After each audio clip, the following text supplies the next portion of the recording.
Nkubatangira ntekaniza orubazo ha Kitara TV amabara Julius Kyomuhendo musajja muliso mwe haba moli mpaka moti and of course nkwenda kusima hona hali okutuhondera kuruga munyamasaza embaganiza kuruga munseze embaganiza kambonse eri yarahaba nyakuli munsiza abaharabu Qatar, Dubai, Saudi Arabia nkahona halo kali of course arona bali munsiza abajungu oku bali mu America ali Bungereza aho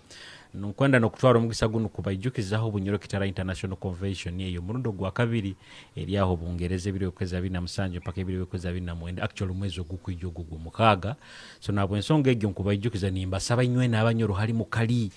come and be part of this wonderful function eyo murundo gwa kabiri amahanga gandi gaterana buhura Baganda Buganda Convention eyo hura manya abasoga manya bikyaba abakiga naitwa abanyoro deka to be part of this abairo kusikanga nemiguha baitu kanda kusima anti party zone zibaine zisikanga nemiguha finally tuize to a consensus twakiriza twagamba anti now for the good of Bunyoro deka Bunyoro Kitara Convention egende maiso so nkwenda kubasima kandi no kubasaba tube part of it baingi abanyakutere mwensimbi mutekanize no ya Bunyoro Kitara Convention so ngenda kusaba mulete abana banyu mulete tutumanyangane nk'abanyoro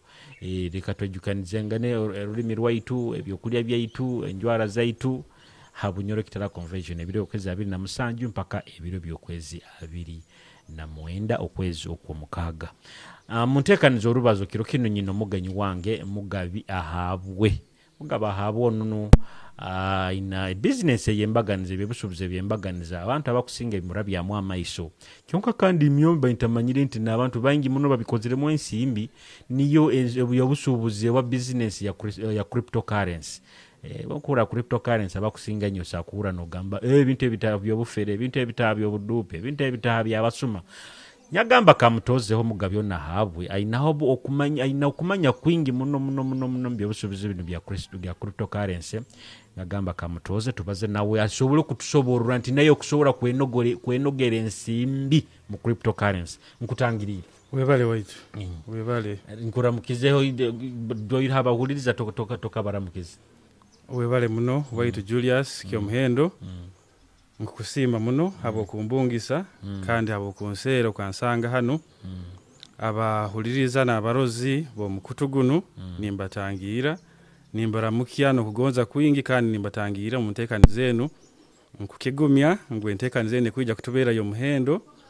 tukonyerangane tuyimukyangane kandi tugire kitwegeremo mwebale muno so webale muno no kutuha kaire urugendo rubayirada kuruga hoima baitu agamba reka tukutoza hati butagenda haraira muno tumazira kweyanjura tugendero direct cryptocurrency abantu abakusingo bahule kigambe ki cryptocurrency ebintu byensimbi bya digital biki abantu baina mulingo bagambo babitabyo budupi byofere iwo tutandike okimazire mu kasumiki webale muno habo kikaguze ekyo cryptocurrency kikumanyisa ki kugura no kutunda sente esente zitali zino za kashe zempeke zaitu esente ziri virtual rundi eziri money kusubura sente kugena mukatale ka crypto akali powered by blockchain no gura omuhendo bw'okuba guli hansi no tunda bw'okuba kutembere no kora magoba niyo cryptocurrency trading egyo nyowe nko muntu ngimaziremo emyezi niyegyo kandi nkwenda kugambira Julius tinkejo kihagane kiro na kimo kuruganta aha mu business eno kandi bunyagitahiremu mazire kurole birunge bigirumu no bukira abangu eba misrepresented ngo abantu bayingi bagikwata kubi rundi bagibazaho kubi bagirura nkebyo buferefere bagirura nkebyo bufere habokuba tibagiyetegereza tibagiyetegereza mu Uganda hano twine kizibu bantu bayingi tukwanguha kwakanize kintu no butokuba tutakimanyire no butokuba tutakiyetegereze oli narugayo nakihakaniza kyonka takakimanyaga no bwako mukaguza kibakita kikora kita takimanyire hati bunyagitahire mu mazire kugirora oburungi bwayo tinyakugambire sente zinyakakoramu hambeho baitu nkwenda kugambira business ziri nyingi zinkozere baitu bwogirenge sanza na business ezindi ekibeeta return on investment ekienu kikire zindi kikirira hale zindi so bunyaboyine kintu kino nyatekereza muno hakizibwe kitwina mu society yaite ya Uganda na hano bunyoro ekikusinga kikubanza obuburwa bw'emirimo abantu babana basomera amadigri obuburwa bw'emirimo abantu abali hansi y'emyaka 40 eyobukuru mu Uganda hano bali milioni 40 kyonka population ya Uganda yona eri milioni 50 hati wamanyire kuteza mu ebintu tunga percentage egyo oyetegereze 40 million over 50 million 90%. Percentage haiguru muno abaine myaka 40 nokusirimuka hansi abana abaturukiro mu university the graduates abagenzere Makerere abagenzere Gulu University abagenzere Kyambogo baturuka buli mwaka oli naturuka na degree oli naturuka na diploma abo tokubara omu myaka 5 ehingwire haturukira abana emitwaro 20 abo baturukire na degree baturuka na diploma omu universities zone zitwetoroyire hataliyo na ba certificate hata ba certificate toka babazire bake aba diploma mu colleges zindi zino abasomere certificate mu nursing abasomere certificate mu business abasomere diploma muki na abasomere courses za hansi zino bayingi muno baroho abasomere public relations na disciplines zindi baroho bayingi tibaine kyo kukora kandi obona abantu aba banyakusobora aho eruguru abakiro obwingi baina smartphones esimu zino timanyiro mulunyo tuzeta tuta esimu zo kusereza ezo kandi bayikara ni bazikozesa baina access to internet nobwako babyamira mu kitabu nakozesa internet nakozesa internet abantu mu Uganda abaina access ha internet ni barabo masimu ago mu ngaro bali milioni 23 milioni zinga hati ntakuchwire na kalimi aro mnywani wanga kabananga amba nyowe uwe kukunanga kubata ina data kila sibenjara oboine nikimanyisa oboine kubana data kikusinga ebyokuli so milioni 23 egyo 47% 46% of the population ya Uganda baina access hamasimu ago kunaisura agaroho internet hata chikaguze kiroho omurujunge kibeta $1 million question category ege yinko baliza nkunira bakyetegereza internet egyo rundi smartphones ezo bazikozesa kukoraki yes baba ni baroraki baba ni bachatinga baba balo mu rugambo baba ni barora videos obusegu baba ni bakole ibintu biri productive baba ali mu leisure baba ni bakoraki nkugambira basigazi bamu bakuraraga ha TikTok bwiri ni bukya hati omuntu bwaba nakyayimukati atakasingire na maino atakakozereki nakyali mu kitabo kuimuka wimuka bamazire no kurendere gonze video 50 ati kitokao ha TikTok ekikaguzo kiri baba ni barora hoki baba ni bakora hoki omuntu akurora aba ali mu leisure kuruganya ncyakara kusoyekesa obuyire kandi akagira araho uwakora dihi nyowe bunyali ni nsoma emyaka ya karabuli bakanga mbangu leisure is supposed kuija hanyuma yo kukora obanzo okole nubwo humule baitu bala bandi bakora leisure eri full time occupation ati nikyo kireke tugikiteiro ganti tibaina kyokora hati ni kigenderwa kya program eno ngamba wewe lekangire kimbalize tomanya obundi hasobora kugira ha goboroiro mu kintu kino nanyo nko kunkigoboramu kyonka ntakagira hara nkwenda kubaza bino tindi motivational speaker onyetegereza Julius motivational speaker akwija kukugamba genda ogula embuzi kilo kino hanyuma yewe ikojja kuba ine embuzi 10 abamu hatalibona tinkwenda agamba osa kuba na mahuli abiro kwa gaigara tinkwenda kukutagatiriza nangwa tindi mulingo ogwo ekya kabiri tindi expert rundi professional expert akubaza bya finance asomere biri gali mazima asomere kyonka tibiri line ya bino abokuba na nambero nsangire ndi hamulimo mukikaro kyo mulimo ebinyasomere biri bindi kyonka bunkuba nimbaza bino tinkubibaza nka expert ekya kasatu tinkwenda kwesimbaho tenyine bigenderwa bya politics rundi political ambition so bine binkubaza nkubibaza out of goodwill kandi nkubibaza ntali bias nkubibaza from experience kandi nensi omulingo ngiboine abantu abankugendera kugoboro mukubaza kuno nibo abarabiro mu masomero abaturukire kyonka tebakatungire mirimo iwo alo musomero banzo malire kusoma habokabo kutandika mbyesente bisobora kuhugura obwongo nolema nokumalira banzo malire ekyo so nkugonza kubaliza aba baturukire bamara kusoma kyonka tebayina mirimo arona abayina bakora baitu bitako bataiza kurungu nkwija Julius abo ejo category yo kubanza eya kabiri abayina emirimo kyonka batakugisemererwa nibo baingia batakugisemererwa munagamba kakubantunga ekintu ekindi nyakugonza kukora ki kurugo mu mulimo guno agenda inakora naganda ndagira anta mwito ezo category ibiri eya kasatu abakusera kuimukia ntahya yabo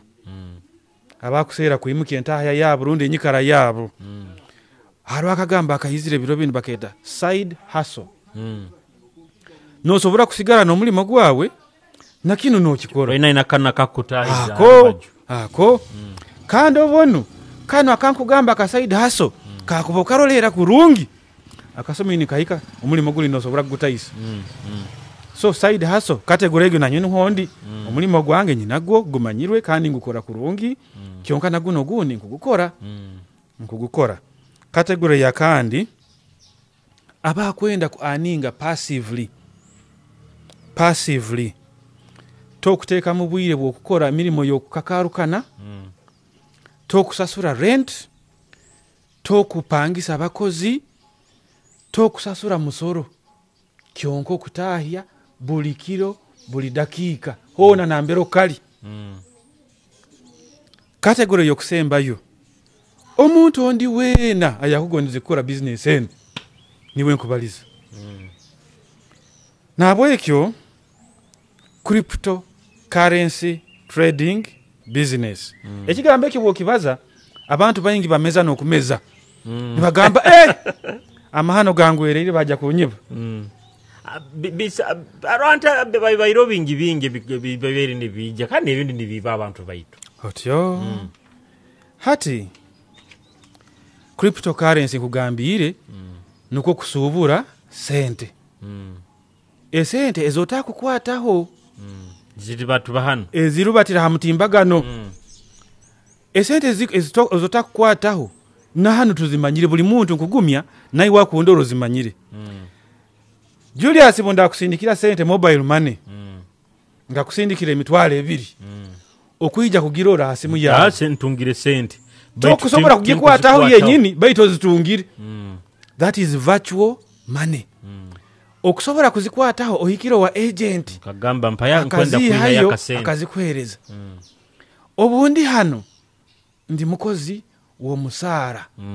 omusara buguhija ntunga ka message ngutit batakuwesere physically kwata bakubalira ngwewe esente zawe zizire hati no nakumbanja bwangu ni mugamba wewe nankayo nyenkia kugenda kukusasura habokwe sente zizire tinkusobora kuzikwataho baitu ziro mu wallet yange so niyo virtual money yinkugambira kusubura sente kutunda no kugura sente no zigura hamende iri hansi no tunda hamende iri haiguru depending on the forces of demand and supply nizo zikufuga so akatalako. basically niyege cryptocurrency Atyo ntogenda mu katale nogura nkubukugula ebihimba Otyo. oga okasubula ebihimba boba mu omulimi oba okabyahura mu store okalinda akabeyi kakeyongera okatemi keyongeiro shilingi 2-3 ukatunda Otyo. ukatunga amagoba as simple as that. ate katubikenga kurungi Ebintu ebyo tutubikenga kurungi omanyira ate kizibu nikyo nkugambire smartphone tuzine internet tugine kyonka tukubikozesa kuseruliriza kwetegereza kintu kino n'ebintu ebindi harobo gena no bulizo omuntu nabaza no yekaguza omuntu ono ekyakubaza kina akimanyire habwaki atabanze kuseruliriza nuko akabaza kintu ekyakumanya orundi abantu baitu tumanyire n'abantu baitu mu bekitenisa mugabi abantu baitu nabo tibenda kumanya kandi ati bagwira ebigambo ingambo abantu asakutandika ekigambo nakirubasa kyonka iwo kitolereze wakimanya kiserulize habwokuba nkwenda kukugambira president wa America Donald Trump business ya crypto aginamo omukono haroho family company eyabo aba family ya Trump eibakweta World Liberty Financial ekukozesa decentralized finance which is DeFi kukora omu business ya crypto akundora nkwenda mpulirize kurungi ebigambo bino you can fact check them ekinkubaza kigambo gende haro chat GPT haro Meta AI haro artificial intelligence zemiringo nyingi haro Google company ya family ya Donald Trump eibakweta World Liberty Financial ekukozesa crypto nekozesa system ekwetwa decentralized finance DeFi gendo giserulirize obo nogali omu habaguda munsi yona Trump niwe the most important person in the world abokuba niwe president wa America kandi wa president wa America banoleme niyo superpower ogwo tyomu omugayiga akusingayo omunsi obeta Elon Musk okamuhuraho yego mukamuwe mikutwe neindi Elon Musk ali mu crypto trading business ompulira kundora Elon Musk aina cryptocurrency wallet ibakweta Doge DOGE giserulirize bojo mugayiga kusinga yo munsi akusobora kubalo mukintu kyekifere mali obugayiga obo nabulinda nyangu cryptocurrency business eremu habi contributingire ku forum seijogo kikeki ali hey bora otaka kimanyaga kimanyikiro kinu bora otaka kimanyaga nkwenda okoleki okimanye kiro kinu Julius nkwenda kugambira ngwensi ekurubata hanziriga zamani muno ense kugenda speed ya man obutwali ntukura twasabaga passport omulingo gundi watekwaga kuijuza form no form no gendo wa LC no genda manyo woha no gendo woha nibateka emikono abo bona kurugira kimwe hakiaro kuikira kimwe ha district saha zino video ntugikwatira kaiso hato muntu kuruga kaiso hanu kugenda ha district nabule mihande tali nungi nakinake ugira kya yangu hako kyabaga kizibu kyonka saha zino nkwenda kugambira nkuikara hano ninkingura computer rundi ninkwate esimu yange rundi tablet ningi connectinga internet ninsaba passport application yange nerabamu ningenda ha mobile money ninsasura nibanteka program ningenda Kampala ne banyinterviewinga within a maximum of 2 weeks passport nkubangi ina hano kandi bakuhana obwire kurungi muno bagamba kaire kati na kati ija tukuinterview webale bakabisemeza muno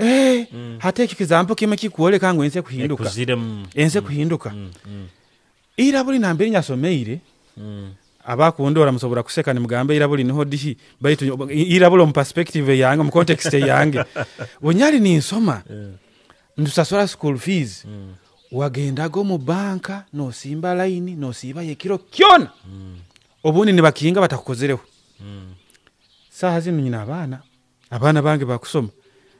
gonze ndi hano nkukwata esimu baina kodi buli mwana ali musomero aina kodi noteeka mwana asimu esente nizigenda tinkwetagisa kugenda mu banka n'okusimba line kandi bakabisemeza tikikwetaaga biro no genda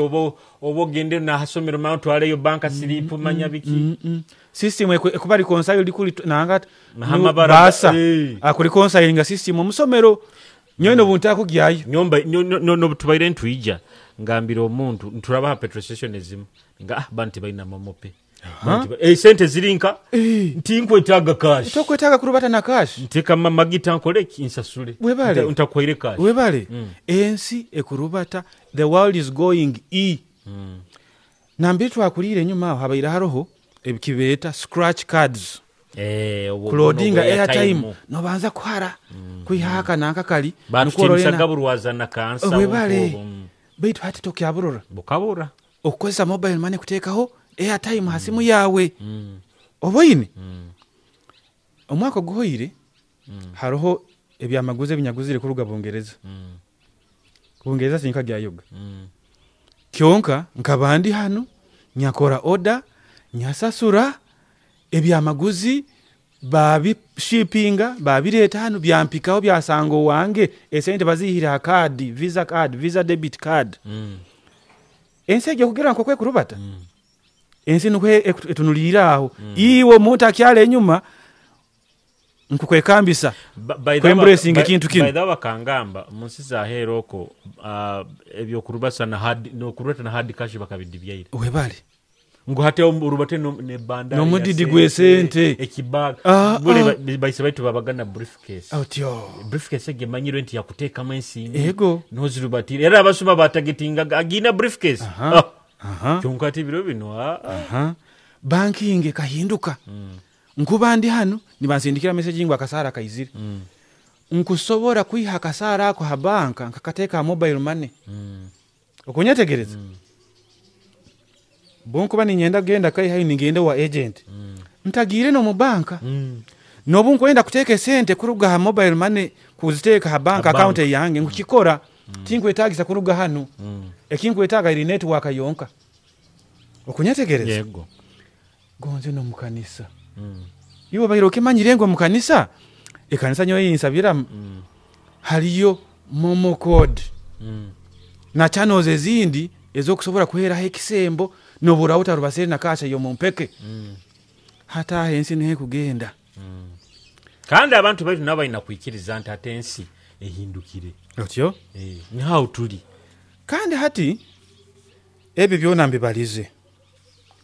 tiki kumanyisa ngo abantu ababiti bakozereki tibarumu abantu ababi barumu kandi vaingi omu business yanyweno hatali mu business omu society abakwenda kuhakinga mu system yawe runde ya mobile money runde ya banking system runde yaki baiteke tiki kumanyisa ngo system yone efuire Julius ngugambye ndio bana basiba atingi ni bakutera amasimu uteka mu mpini yawe koroti kyonka kwa kusima nanka kampuni zaitu zino zimukira mu nisomesa abantu otyo hati Julius ngwena nkugambire nyowe kali mikagamba bakanye bahuga sente balinyi bireho sente a mobile money omuntu omu akarugayo yanterere simu nakozesira keri omuntu obumanyire yagamba nyine ekizibu nkonyera njuna somehow baina mulingo bakuvugutaniza yambugutanize sente nyakoraki nyazisindika kyonka ngagenda kwetegereza akaba atali niwe bakanyi baho emirundi ebiri kyonka abo kwa bakanyi ba mirundi ebiri tinkusobora gamba ngo mobile money yona nsuma nangwa haruhe ensonge zaretere izekyo kandi hati nikimanyisa murundo guni nyina kuba more careful tinkusobora kuruga yenka gamba ngo inywe nabali mu mobile money mu system yensume yekifere nangwa ndama banka na mabanka nagara habaga hacking amuni bayiva webale baiti kutali government banka niye kozere otyo so equity kikusisa banka yona nangwa system ya banka kusigaraho kandi nabakugimanya ndibagimanya tokusobora kusise kintu kiona habokuba ngwiwe okitungiremo mugisa mubi so nabwe ekyo niho nkwemerera aho nimbagamba nkwenda kuba introducing business eno cryptocurrency trading kiri kintu kikoto muno abantu bakugisoma nokugisoma course kiri kintu kikoto muno tinkusobola kukisobora nobutwakubaha nesaha emurundi ibiri rundi 3 tikikuwaye baitu akapachwa kamanyireho kakunyole kangu kiri kintu ekirumuki ensonga ekintu ekirumu ensonga nkwenda kuba introducing to business ibakweta rundi cryptocurrency exchange ibakweta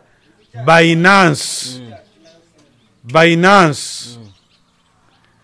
abamanyire ekigambo finance ihaho leta F otekeho B Binance kategori yimbalize geri ekumanya internet ekumanya kuseruliriza genda osachinge saha zino yetegereze Binance nike kiki Binance ekatandika mu July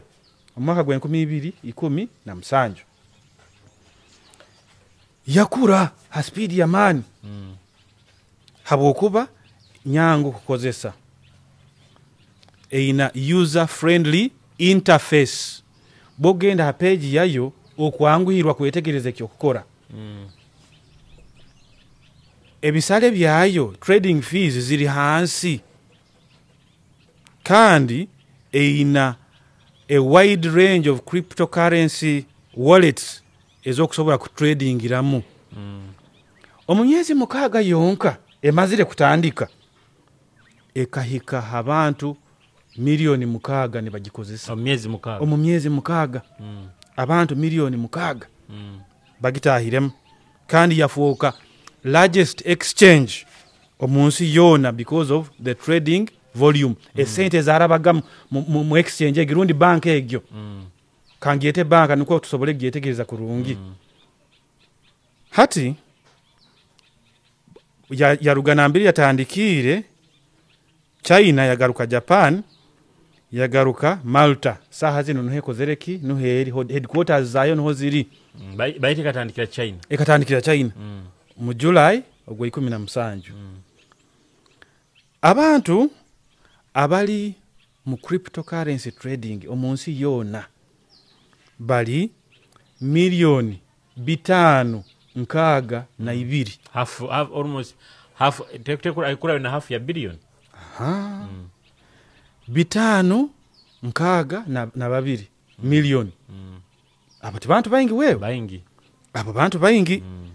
Binance out of abantu 5.2 milioni einaho abantu milioni 12 egyo niyo percent 36% out of the entire crypto business Binance einamu 36%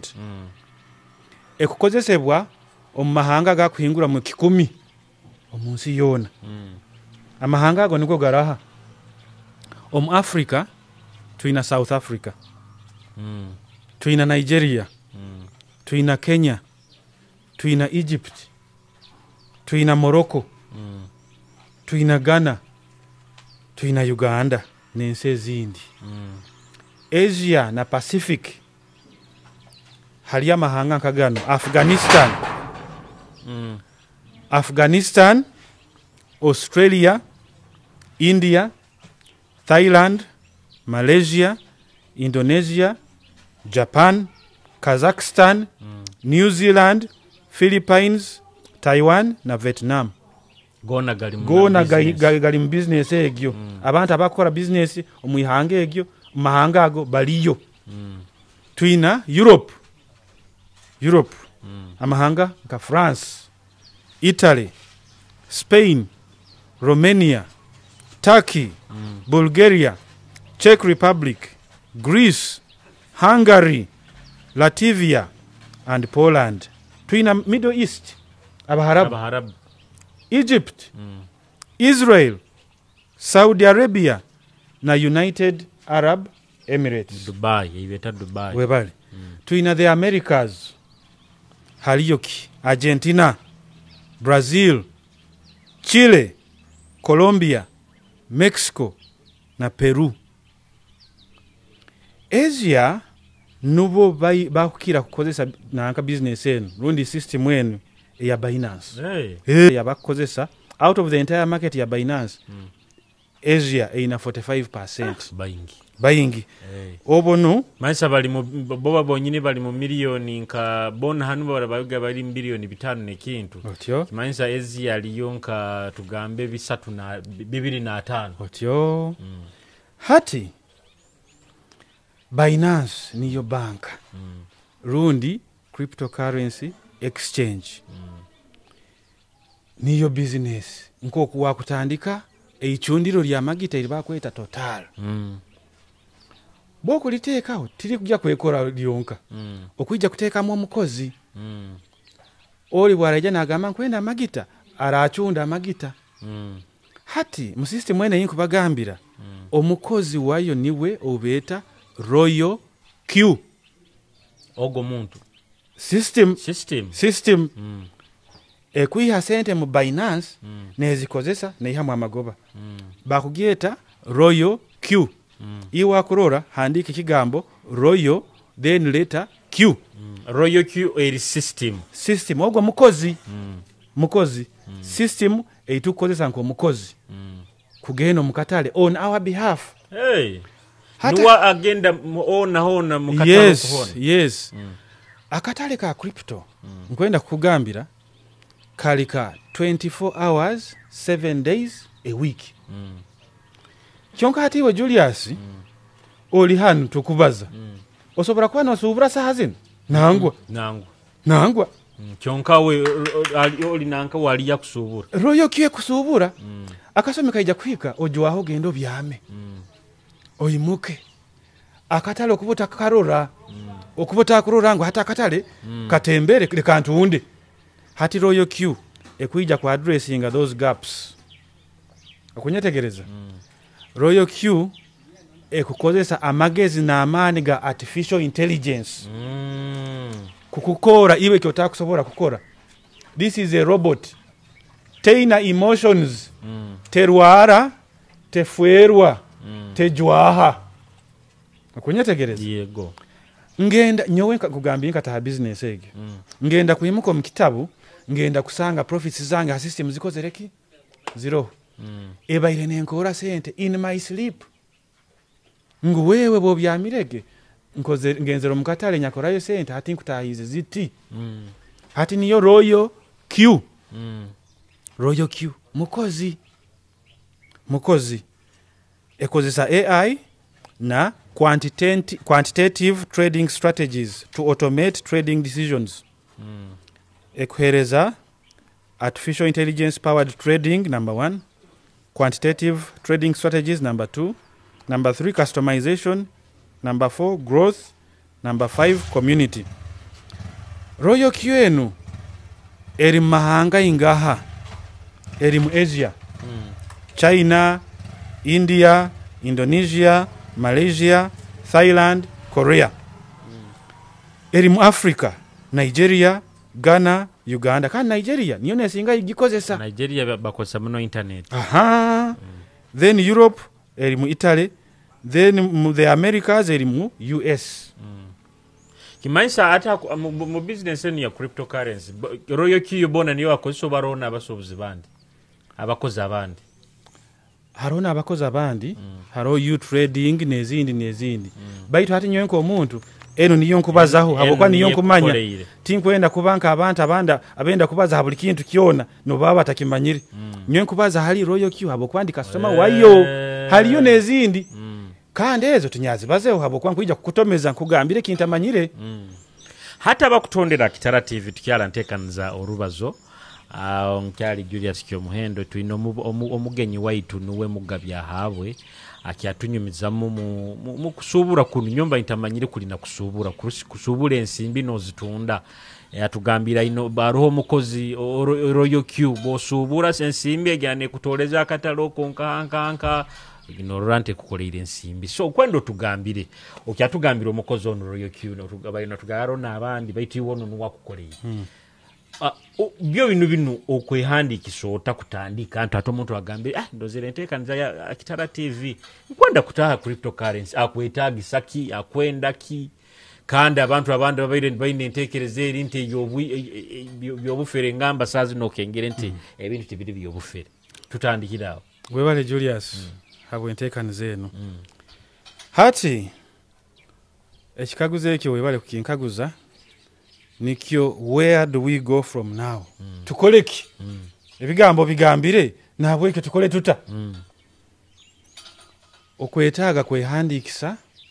kutaaha mu business eno iwe ala heru akundora kandi akumpuliriza norole bimbalize obyetegereize kandi bikukoleera makuru no yenda kutaaha mu business eno okwetaaga ki okwetaaga driver's license eri valid as a document eyokwehandikisa identification document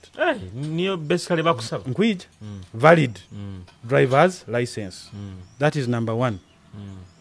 oba okuba otayina egyo okwetaaga passport passport nyakuba iningambe ndangamuntu baitu kandi iwe nokimanya nayi wakundora ngwendangamuntu zaitu zikakoraki zikahwaho hati system eno ekulenga okulinda kuba tight nuko omuntu atagimanipulatinga tibakwikiriza egyo so nikyo bakugamba driver's license eri valid rundi passport okuba noyetaaga capital hati linda ho bakwetaaga driving permit driver's license oba passport kwehandikisa nga hagombora hamuruka tokugenda hamuruka tokugenda haibohora amasimu gana gatugambirege otekwa kuba ine simu ya smart rundi tablet ipad einaho internet nogenda ha Google Play Store rundi App Store nosera Binance erinka app downloadinga ogidownloadinga okay noginstallinga nobana app egyo Binance yes then nomala ekyo nogenda nosera Royal Q nayo eroho mu App Store rundi Play Store nozidownloadinga app ziri ibiri Binance na Royal Q webale zidownloadinga Google Play oba iPhone bakozesa App Store omaziri hati bwokumara kuzidownloadinga nobaza hamwe naitwe hati okubaza ninywaki borabo okibulire ku rugo wange murundi gwo kubanza okuba notekwa kompikira nuko nkukonyere apps ibirezo nozibindinga nukuola omukozi abe access ha banka esente azihe azikozesa kuihire mu magoba tuli ham zive nizikwatagana aroho system ekuzikwatagana eroho eibakweta API binding nuko Royal Q ebene esobora kusoma ekiri ha Binance ebene esobora kusoma ekiri ha Royal Q eyo muntu ogwo tuli ham so business ni yegi otekwa kuba na capital nyowo mukubazo kwange oyina kuba at least na akakayikuru kamwe nekichweka kutandikiraho niyo nka capital yawe yes kutandikiraho kwenda kutandika ekyo busubuzi kino eno niyo capital yange teiremu kandi ati bokuteka mwezo tinkwenda kuchamukirizangu ngwe ijo tungo bugaiga bwa overnight nangwa otaijo kagama mangu bunkitahire munyenki yangu kwa milionea nangwa so oije at least with 1.5 million Royal Q ere inkugambire go mukozi bagisasura tuli ham bagisasura bata kandi sente zingaha $12 omwaka 12 ndize milioni mitwaro nkana otyo hatezo bokuziha capital ya 1.5 tiwasigaza 1.1 hatezo niyo trading capital robotero gisasuyire 120 USD kuija kukukora zine sento ziba za mwaka yes usasura Royal Q musasura omwaka bakira annually so omwaka buguli wawe likugamba wewe yongera usasule ore niyo winge kimanisa obuliro registeringaho ogiha contract y'omwaka kandi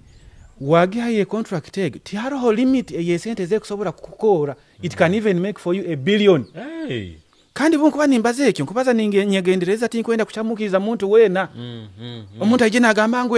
baturangire ekikuleeta obugayigo obwabwangu nangwa eri business nga business endi yona ngamugabya tugambire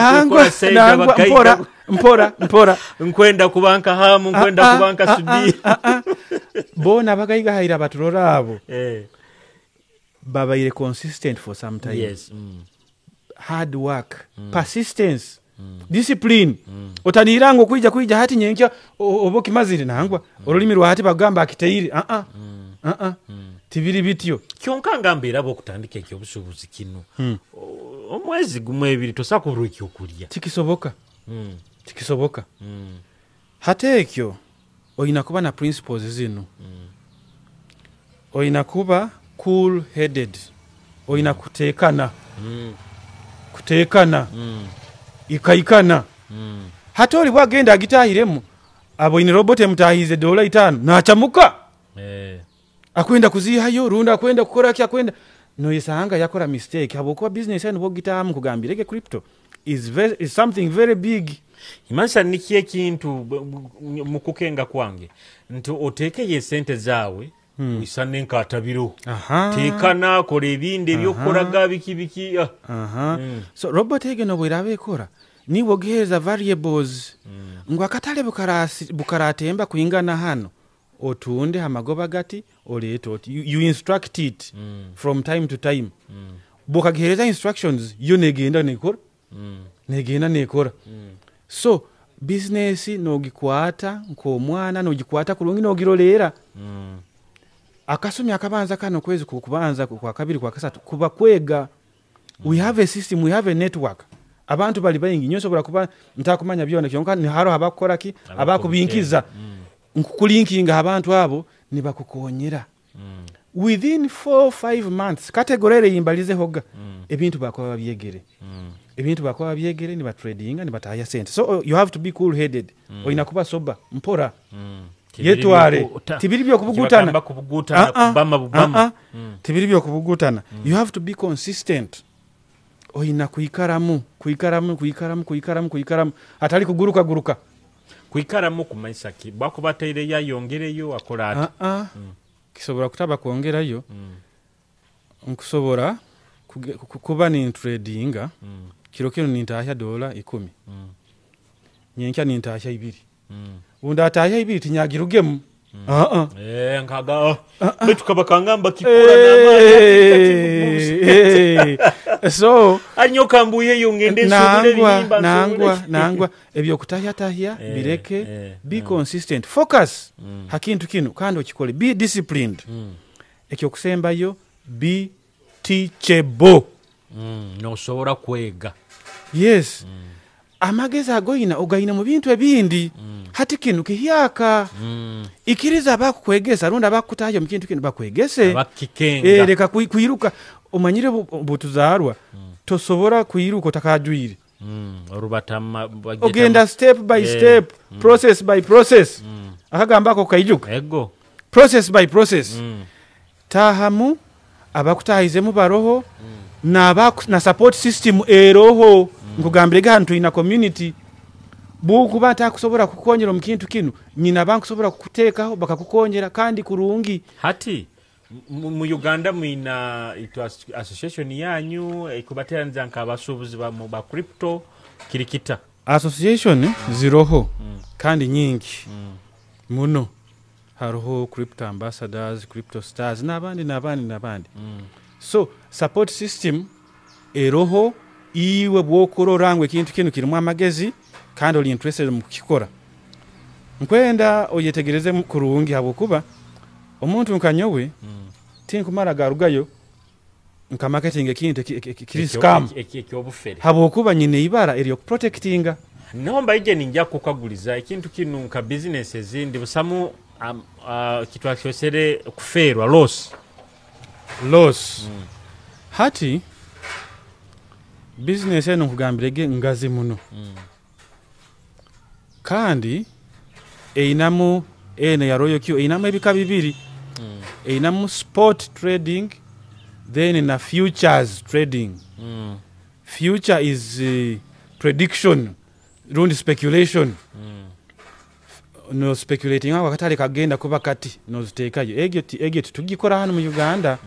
because it is very risky. Ekorwa abantu abajungu abaina sente nyingi baitu hatite ko no cyalo mu Uganda abakiro wingi tukyaina busente butitu tukyali banako. So we do spot trading.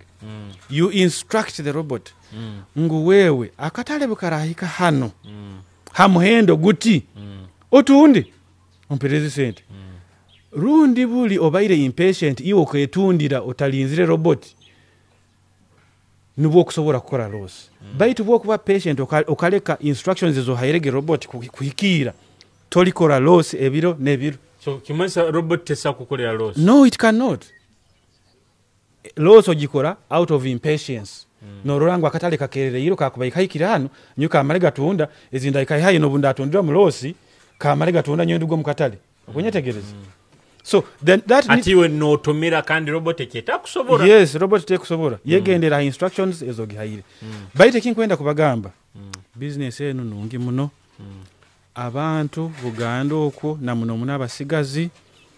abantu abaza mabara abo kuba tibampaire permission kubabaza baitu bwo kumpikira nyowe muntu kusobora kuba kugambira no baseera YouTube no baseera handi hona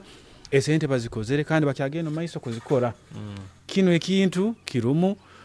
amagezi tikirumu ebisuba tikiriki abafere teri scam nayo we nagihakaniza nkwendo twalo bwire ogisomeho ogiserulirizeho okwijja kusanga ngwe kintu kinu kiriki amazima kandi kikukora. Tutakarugira hano waito Julius nkwijja en business enu erinka kikusa eri to get a betting to get a no it is not a betting. It is not betting. It is not betting. Nkugambirike kusubura sente kugura no kutunda sente. Yeah, ataro hali halo balize eri business kutebesereza futures sana ko bugati einamu element ya betting by to betting. So itu hanu eituku marketing eri sport trading. Kugamba ngo akatale bukarahika abokwa akatale ka crypto kali volatile kasirimuka nikatemba nikasirimuka nikatemba hata ahantu ahandi halinta kuhabuize. Omati ogenze wabaze milioni abantu bobikaje habya sente ebyo ate milioni emune kichweka agihereza iwe agihuha milioni emune kichweka. Nkugambire go kutandika no kingura account mu Binance. Esente ezo bwo kumara kukingura account okuziteeka ha account yawe. Ha wallet yawe omabaraga hali ya Binance eyo inaho password iwe. Habo ko binebindi biyimpura bagamba sente zirete hano nangwa boli karoro muntu akugamba atyo iruka bayiraba otarora nyuma habo kuitira ino musuma bajja kukwiba mbe sente ziteka namba yesimu nangwa tutandika esente ntuziteka ha mobile money line eyawe ero mu mabara gawe iwa kukingura account noziha yo noziteka mu system ya Binance eri registered mabara agawe kandi niwe wenka oina password iwe wenka yo muntu ondi wena tamanyire. So tiharo mu bufere bona kandi sente ezo nusobora kuhindura bitekerezo nyenkyo kagamba business think yagenda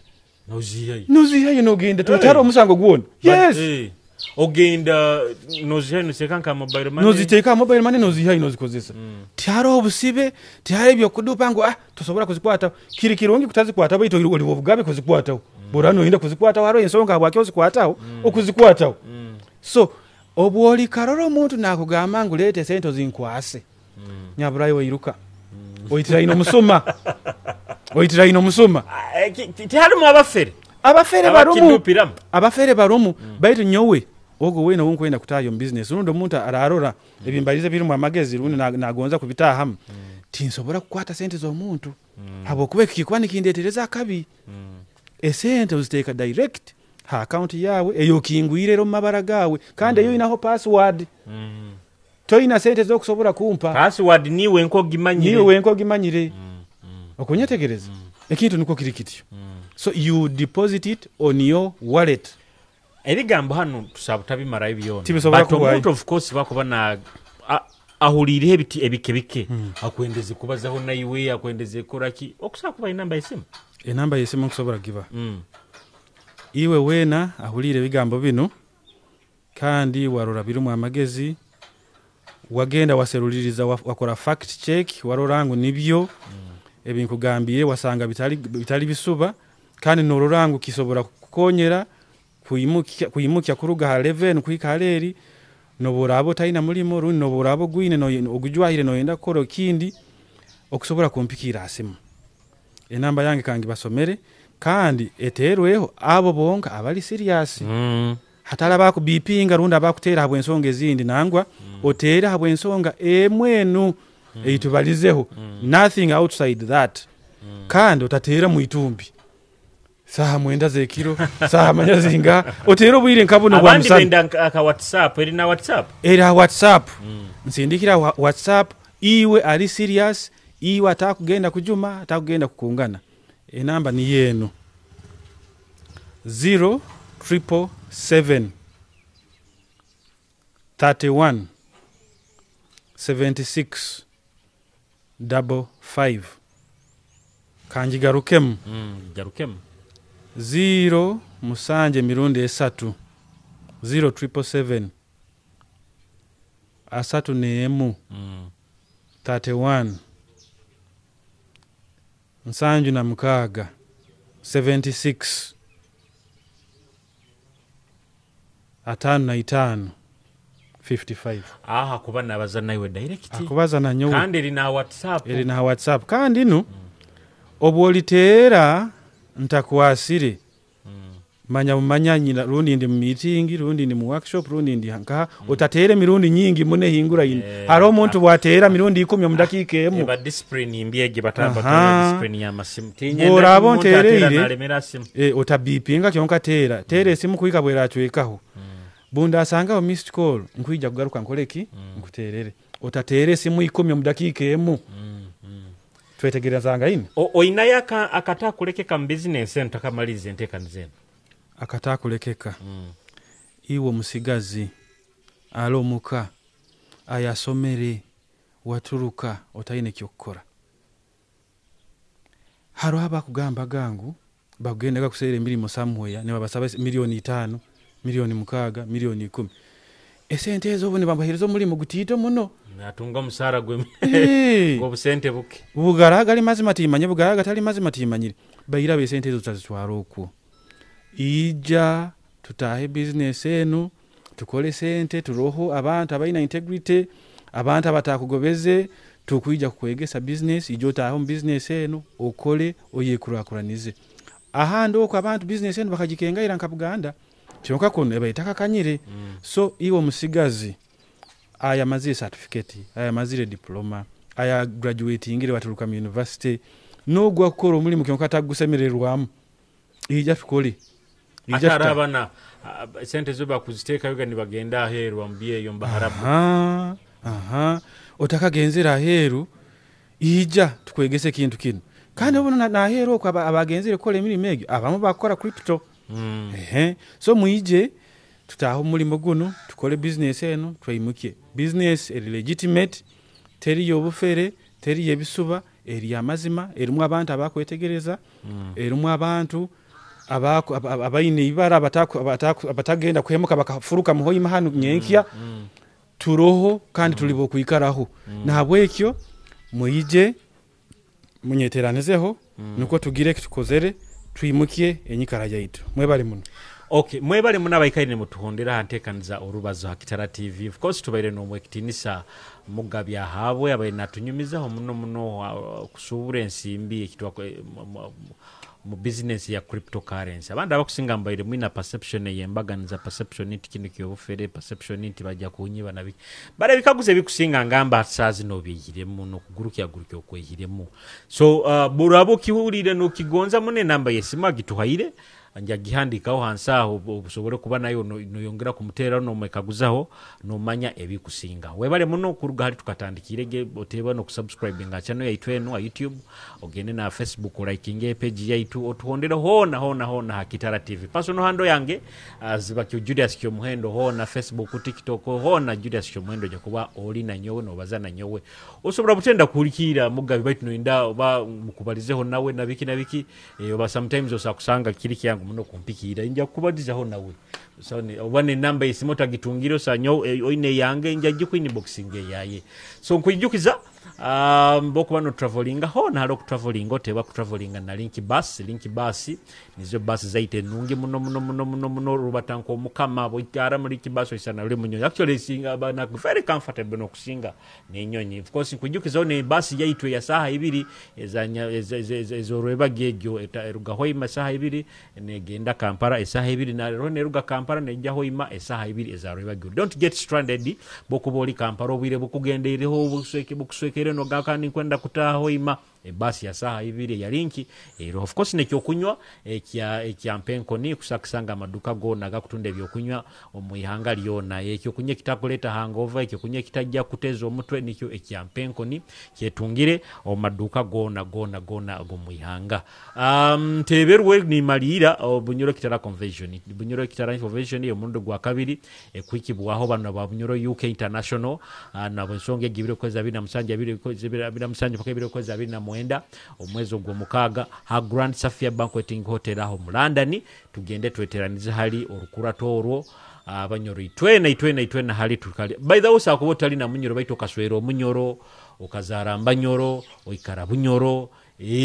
oyenda abanyoro ija tukuhempako ebiro kweza bina musanyi paka ebiro kweza bina mwenda bungereza ha Grand Safia Banqueting Hotel leka tutatana mutekanize zindi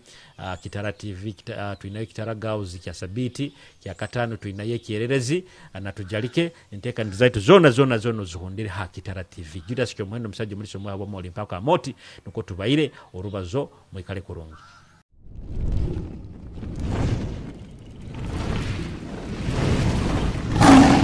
Kitara TV kwegesa kumanyisa